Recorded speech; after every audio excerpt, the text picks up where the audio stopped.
Today we speak with Dr. Marilyn Stoner, who has been working with seniors and in the senior care industry since 1998. Her grandparents owned a funeral home, and so she's also familiar with death. She's a professor now and has discovered something called the SilverHour, which is the 30 minutes before and after death.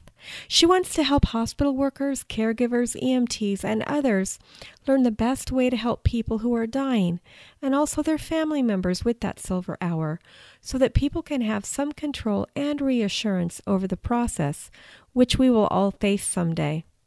I know that this is a subject that's unpleasant for some of us. Me too. But Dr. Stoner has a very calming essence about her, and I thought she'd make a great guest for the show. Talking with people about how to have a great retirement. This is the Rock Your Retirement Show. We don't talk about money, but we talk about almost everything else you need to rock your retirement. Now, here's your host, Kathy Klein. Hi, this is Kathy, founder of Rock Your Retirement. I started this show because many baby boomers think that retirement is all about money, and it's not. Think about it. It's very difficult to go from spending 2,000 or more hours every year working to doing nothing, going to zero. For the first 6 months, it's fun because you're traveling, you're tying up loose ends, maybe cleaning out the garage. But what happens after 6 months? Many times you hit a wall. Depression sets in. Sometimes people even get divorced. We want to help prevent that, and so that's why I started this show.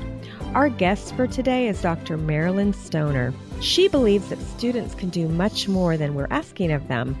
They have to be shown how to start their own professional career while still being a student. Undergraduate students who are in her classes get published. They create professional posters and much more. The key to success is to focus, and Marilyn helps make that process transparent to them. She is a professor at California State University, San Bernardino, and before that, she was on faculty at CSU Fullerton. She was also the vice president for Ramona Home Care and Hospice in Hemet, California. Her passion is about end-of-life care, and you can find more information about her passion at www.silverhour.info. Marilyn, what made you decide to start the website silverhour.info?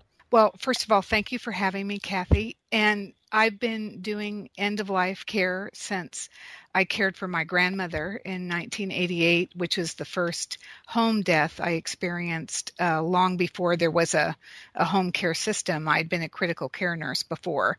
And over time, I thought that it would be very helpful for patients, families, and caregivers to understand more about death, to deconstruct it a little bit, perhaps not be afraid of it, but understand what to expect. So I have this idea of the SilverHour, which is the 30 minutes before and after death.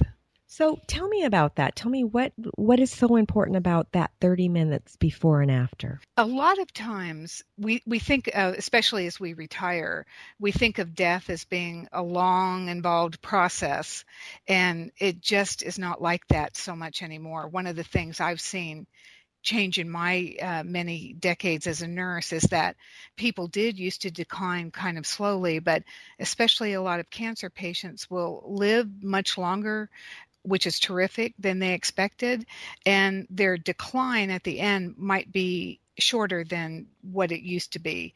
So there also are people who are in an accident, or myself, a cyclist, could have a crisis of some kind. So what I wanted to do is to develop a unified vision of what the last moments of life and the first moments of death are, so that every caregiver knows what to do. So if you need CPR, we know that you start out with, "Are you okay?" Call 911, and then you start CPR. That's my vision of the SilverHour, when we know that death is moments away, when we can know it, which is most of the time. And then we can help people prepare. What would that process be? Well, a typical, most people in the United States die in a acute care facility or a long-term care facility.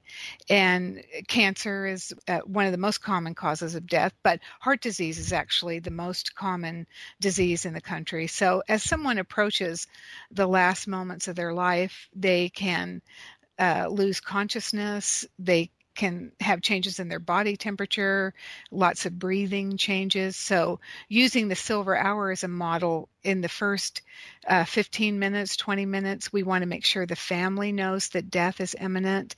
If the patient's still talking, we can reassure them that we'll be there with them. If they're not talking, we're still verbally reassuring them. And so we have those first 20 minutes where we're going to set the room wherever that patient is, even if it's a car accident at the side of the road. I give a lot of classes to paramedics about what they can do when they know death of somebody who's been in an accident is imminent. So we are present for them. We're talking to them. We're calling them by name. And then the next stage of the silver hour is when the person is declared dead. And many people have really strong preferences for what they want at the time that they're declared dead. Some religions want a particular position of the body. Others want a specific group to wash the body, prepare for the body. People have prayers that they want said. They may want quiet. They may want music played. I mean, there's just an endless variety of things that people want. And then the last part of the silver hour is the time immediately after death has occurred. We call it the postmortem phase. And that's when the family who's there begins their life as grieving relatives or relatives of this person who's died. And the person is transported to wherever their final services are going to be, which more and more is going to be transported to their home for a home funeral or a natural funeral of some kind. So we have markers that we want at each part of this hour so that people are totally clear what's going on, no surprises, as much as we can help people anticipate. Wow, I have never heard of this silver hour before. Is this something that you created I did create it, and I've published it in academic journals, and it's used all over the world. And I have a group of a lot of them are educators where we're teaching all different types of healthcare professionals what these specific things that patients have said and the research they want, or mainly their caregivers that they want at the moment of death. So it's you can go, it's in Canada and England, it's in Saudi Arabia. A very interesting group of Canadian educators took it there. It's fascinating feedback from them. I have colleagues in Scandinavia who use it, and it's totally meant to be a shell that anybody can adapt however they want. Everything on the website is free. The silver hour is trademarked, but anything you want, all of my teaching tools are free. If there's something there that I've listened to all your podcasts. They're absolutely fabulous, Kathy. You have? I have. Oh, thank you. And the last podcast of decluttering the home, oh my gosh, that was so good. Those are my people. Well, just so you know, Marilyn, I didn't tell you this in the pre-interview notes, but my interviews are all pre-recorded. So it could, by the time yours airs, it could be October, November, December. Yeah, I don't know when yours will. Yeah, no problem. But I loved that podcast. I sent it to all my friends who have aging parents.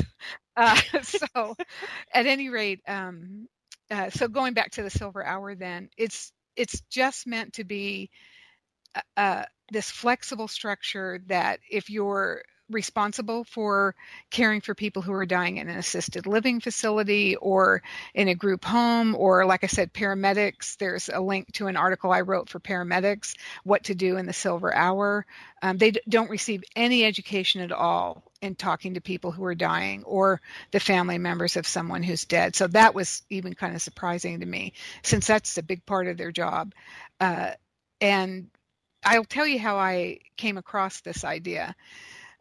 I grew up listening to my Italian grandmother and grandfather talk about their life in the funeral home industry. And they were from Rhode Island, and they lived above the funeral home, although I did not put two and two together till I was many years older.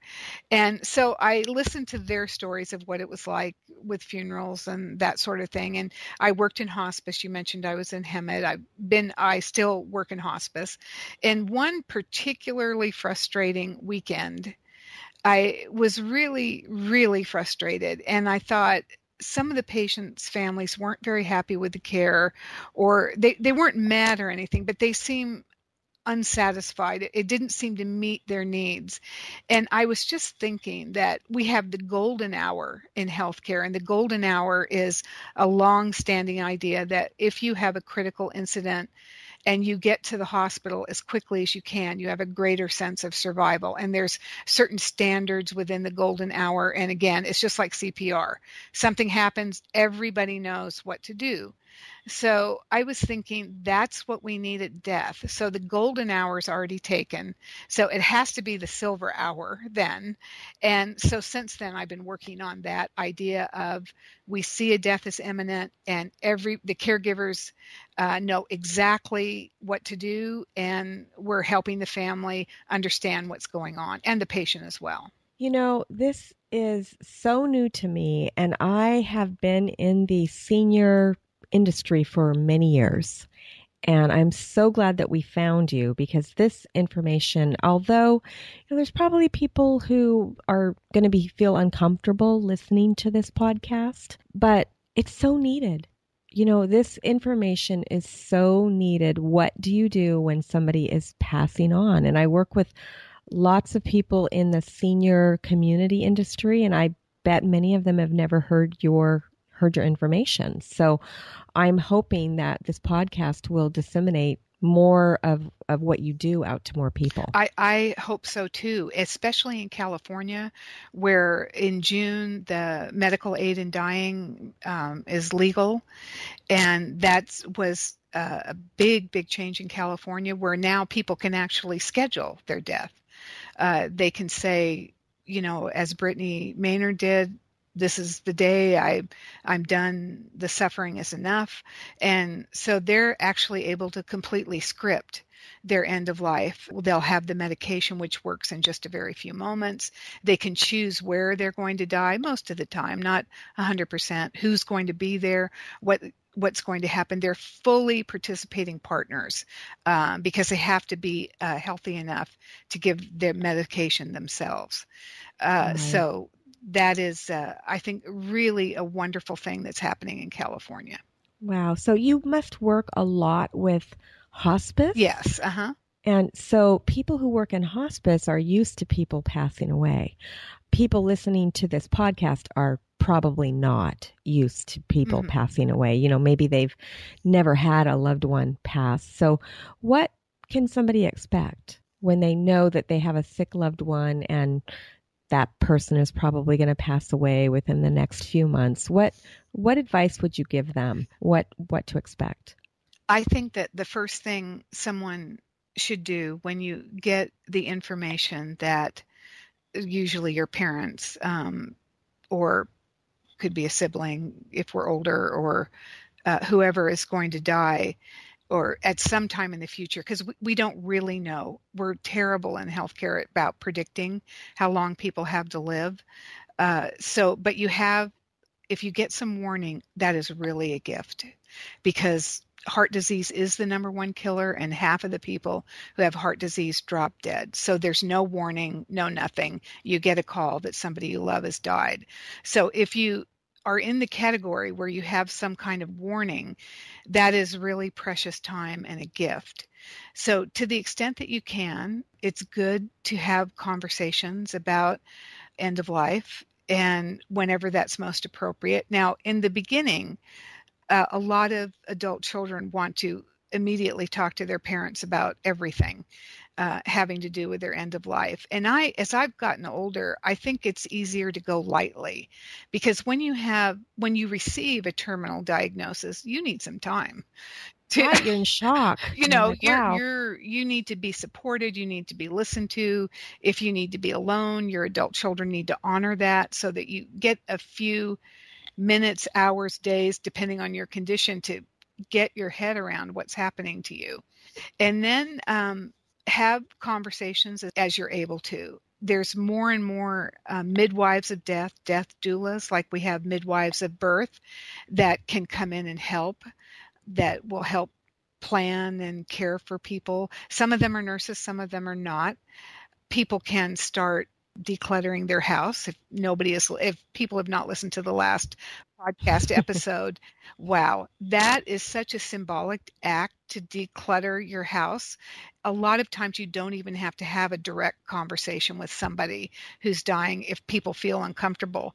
You can just a lot of people who are dying long to do one last noble deed. And that last noble deed they love to do is give away their precious belongings so that the people that they love, they can see them receive these gifts while they're still alive. What a gift. So whatever entryway into the discussion that is best. For some, it might be a religious conversation. It might be, okay, what's on your bucket list to do? Let's go do that. It may be a trip, traveling around. It may, even for some people, you had podcasts about people taking up new activities that they've always wanted to do. And that's the vehicle for then talking about death. It doesn't have to be a sit down, look me in the eye. Okay, let's go over the signs and symptoms of death. It can be a more gradual process. Or if you know you're about to pass, you could go on a cruise with your whole family and let them know on the cruise. Yes, exactly. Yeah. Take everybody, and have it be a celebration and tell them, my husband and I are not ill. We're not sick, but we both have healthcare powers of attorney and directives. And I just went to a workshop a few weeks ago and found out that I got this little booklet that is much more detailed than our healthcare power of attorney, than our directive. And so we're going to go through and we're going to say, at what point do we or don't we want a feeding tube and that kind of thing that I don't think we really discussed in our original directive. I think that these things should be done before you're pronounced end of life. And can your SilverHour be used in conjunction with that healthcare power of attorney and directive? Yes. If somebody, and if it weren't for lawyers and estate planners, we wouldn't have very many of these advanced directives done. There's still the majority of the population doesn't have them. So we have advanced directives that you and I have done that we do way in advance of our death and give very general directions like a feeding tube, like a breathing tube. But we're giving it without any real knowledge of what the end of life mechanism might be. So now we have, but what a gift. Yes. What a gift that is. It so is. That people don't have to guess. It is so unbelievably a wonderful gift. I think everybody over the age of 18 should have one. Oh, I can't. I just agree with that so much. We could talk about horror stories of not having them for young people.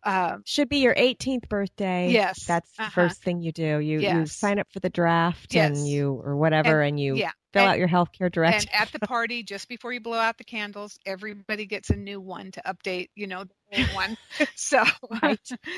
Good idea. Yeah. But for people who are ill, who are moving towards with a significant disease, we have Pulse now, which is physicians' orders for life-sustaining treatment.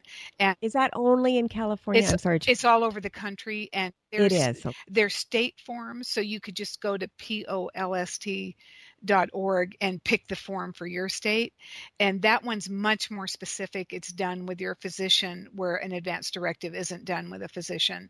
And in the Pulse, you're going to talk more about the specifics of what you want. I'm so glad you brought that up, because I thought my advanced health, and the funny thing is I go to these different meetings and they always talk about the Pulse, and I thought, well, I don't need that because I have an advanced healthcare directive.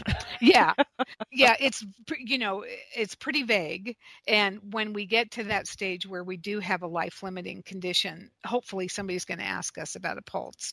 The forms are freely available on the web, and it is a signed physician's order. So you have to have a conversation with your physician. So the physician is now reimbursed from Medicare for having that conversation with you. So the system's really maturing when it comes to providing a patient-centered best death possible, much more so than years ago.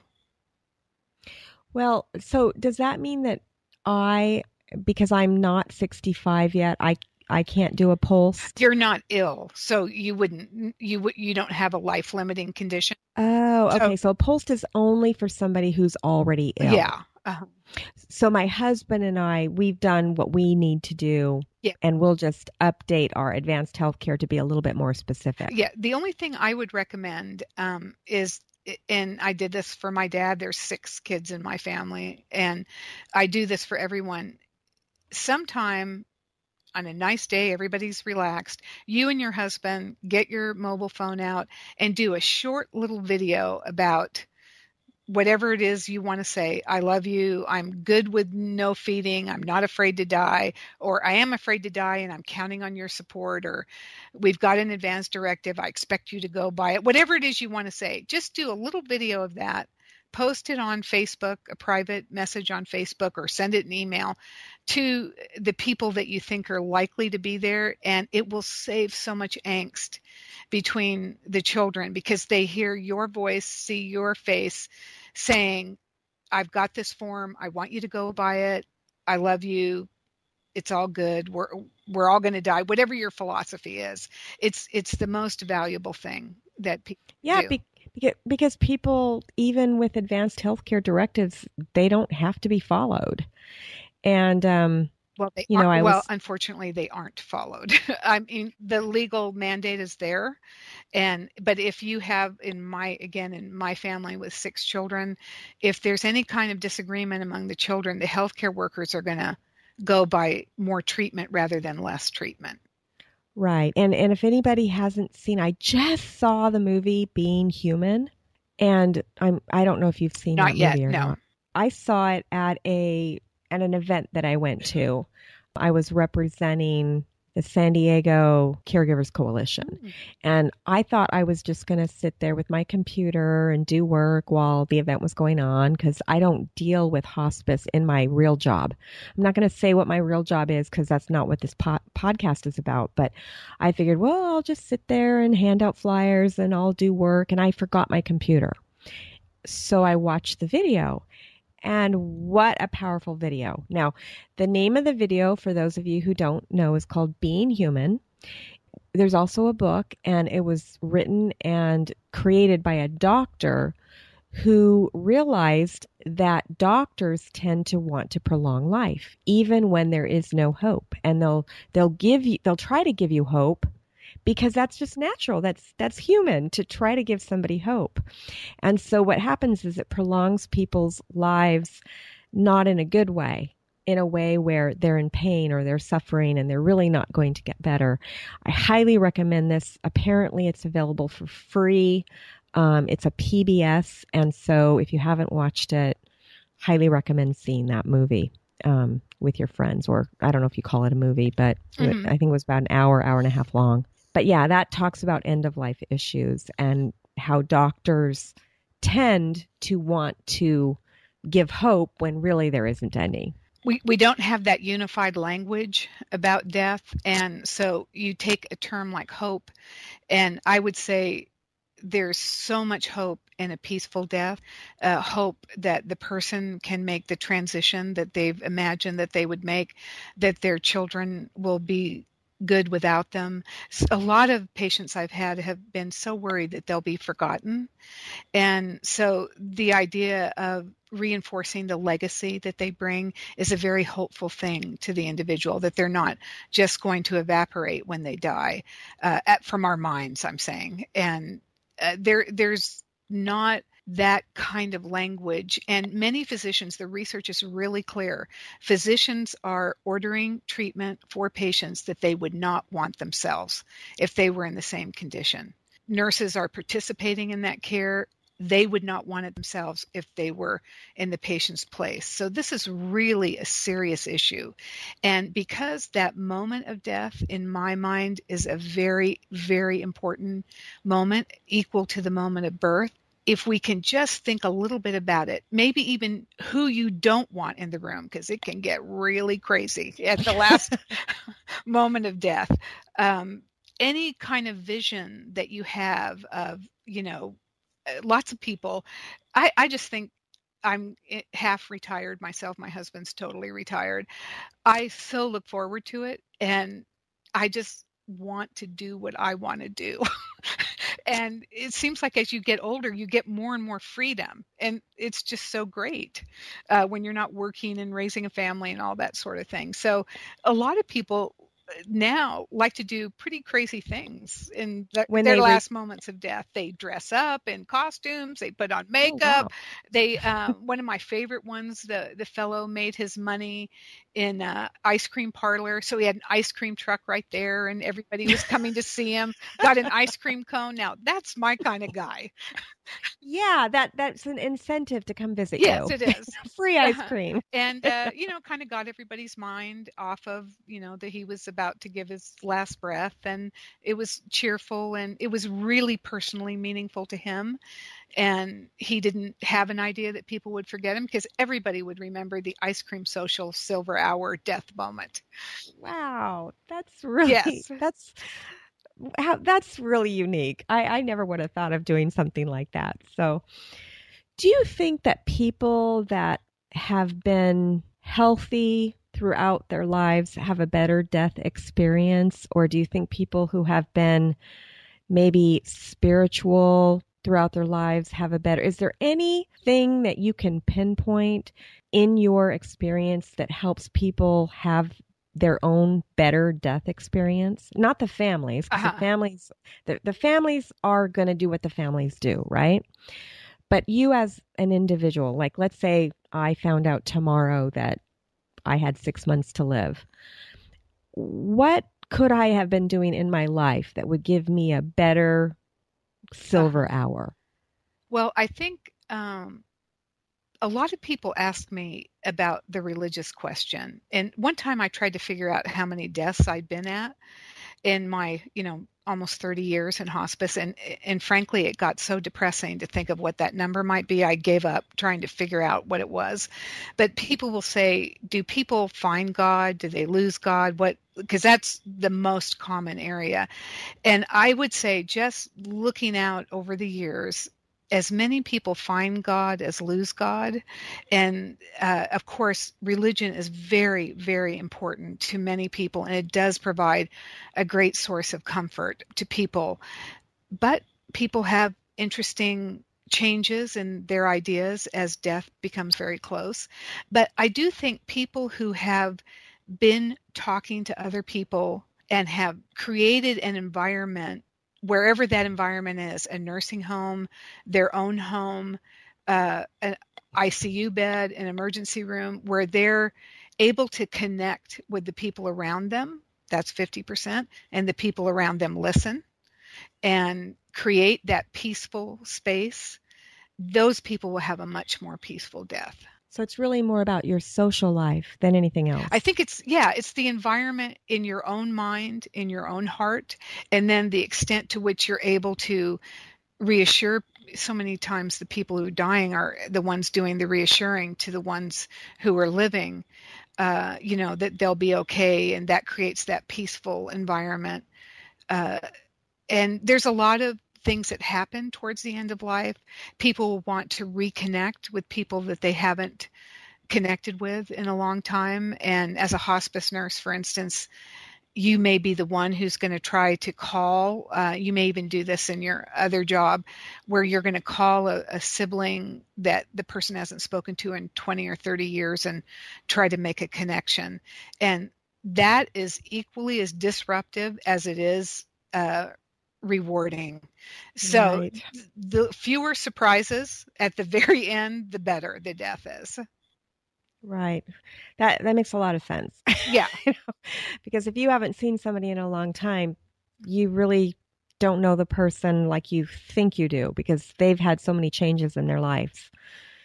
And So, I have my students and clinicians when I do a class. A patient's dying; they're maybe going to die during the night. They've asked you to call their brother that's also old. They haven't spoken to him in 35 years. You call the brother, and the brother says, "I don't want anything to do with him." oh no. Now, Yeah. what's your job? Going back to that patient who's about to die, what is the best intervention for that? I So, don't know. I think I would say I couldn't reach him. yes. Well, what I call a therapeutic lie, a lie that doesn't hurt anybody, is definitely in order. So I offer that, kind of my line is, I spoke to your brother. He wants you to know that we spoke, and often not so nice is what he wants him to know. But he wants you to know that he spoke, that he's thinking about you, and now he's really thinking about you, that we made the call, but he's not able to come right now. Oh, see, you're a lot. You, see, you're a therapist, Yeah. and I would just say I couldn't reach him. I don't know where he is. Yeah. But then the problem is they're going to keep asking you about it. Oh, So see, I like to have open it up and put it to rest all in the same conversation, because that's why you're the expert and I'm not. because moments are ticking away, and we can't be spending all of our time on this brother that we know now is, It's never yeah, coming. he's out of the picture. So that's kind of an idea also of having that understanding of the silver hour, and the clock is ticking, that you want to prioritize, pick the kinds of things you really get deeply involved in, and exclude other things that won't be as productive.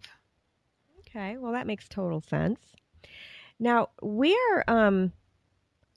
I want to interview you again after you retire because you are a very interesting woman and we have not been able to get into some of the things that you do. So let me know when you retire and Okay. we'll definitely do this again because it sounds like, it may be a few years, it may be whenever, but definitely please keep in touch. But if you've listened to my interview, so you know that there's always two things I like to ask. And the first one is, what do you think people should know before they retire? Now, I know that you're not retired yet, but didn't you say your husband is? Yeah, and I'm half retired. And you're half, but Yes. Yeah. so what is like the one thing that you think people should know about before they retire? It just occurred to me that maybe it's the same thing I think about death. People should think about, what do I want? And we talked a little bit, we're into cycling, and it's, you have to go out and get what you want. You have to tell people what you want. So you have to think about what it is you want to do and start working on it. And maybe you want to volunteer before you jump into a big project, or you want to just look at YouTube videos of whatever the thing that you think you might like to do. I think it's a great time for most of us. My girlfriends and I, we've been friends for a long time. So I'm 60, and to be perfectly honest, the next book I'm writing is about sex after 60. And a great goal would be to rekindle your intimacy with whoever your partner is. So just think about whatever your goal is. It doesn't have to be traveling around the world. It doesn't have to be learning a new language. It can be something right at home that's really meaningful. Well, I definitely want to talk to you when that book comes out as well, because as you know, that's one of the things that we discuss on this show. Usually not with the retirees themselves, but usually with therapists. So thank you very much for that.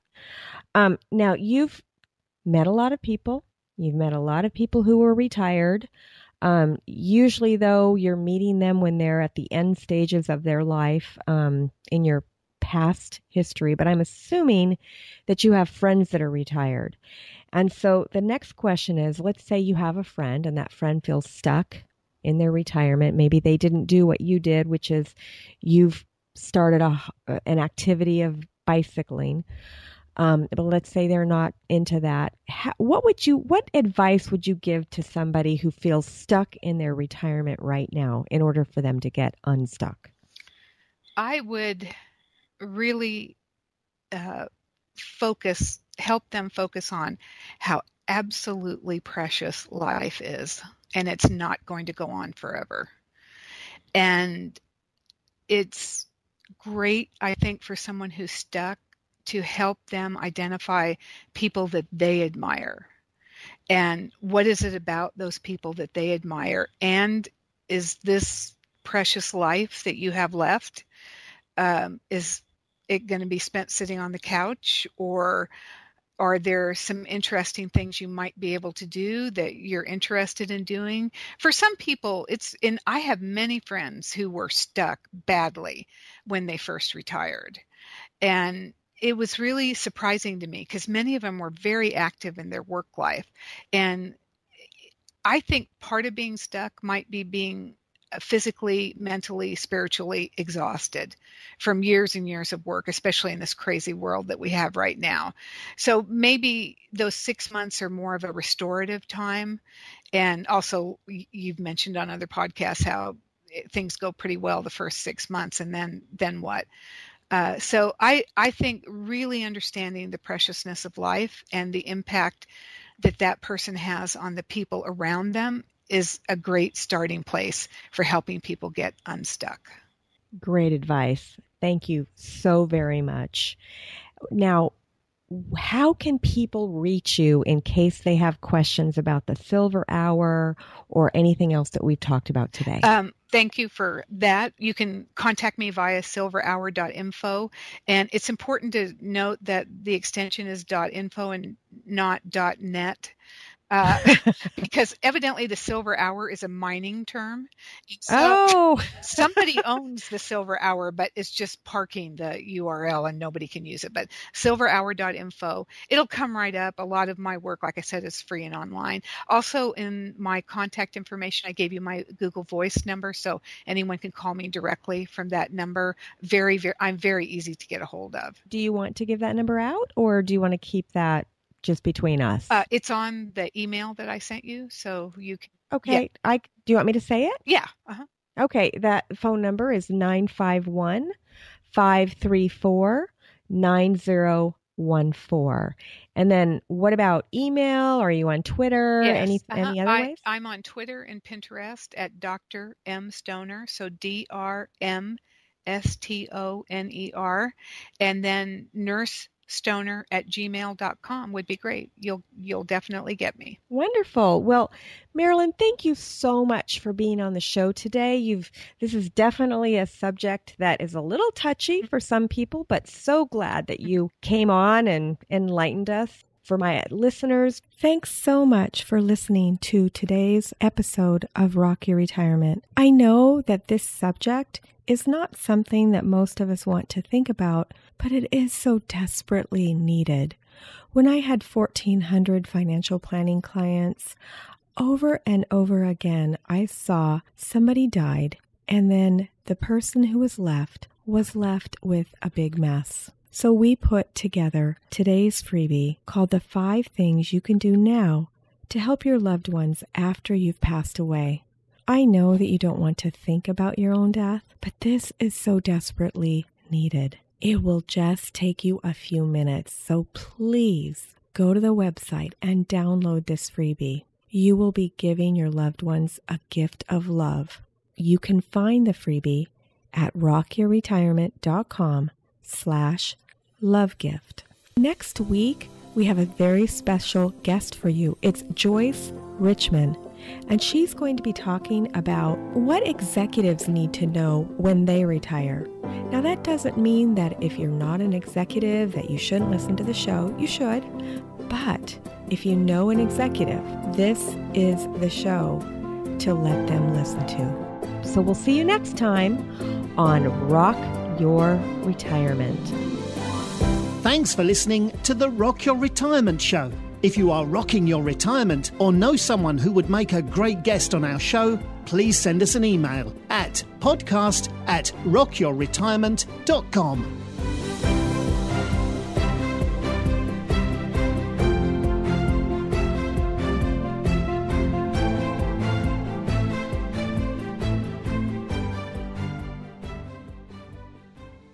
You've pre-planned for marriage, children, college, your financial portfolio, your estate, but have you pre-planned for the one thing in life that is certain?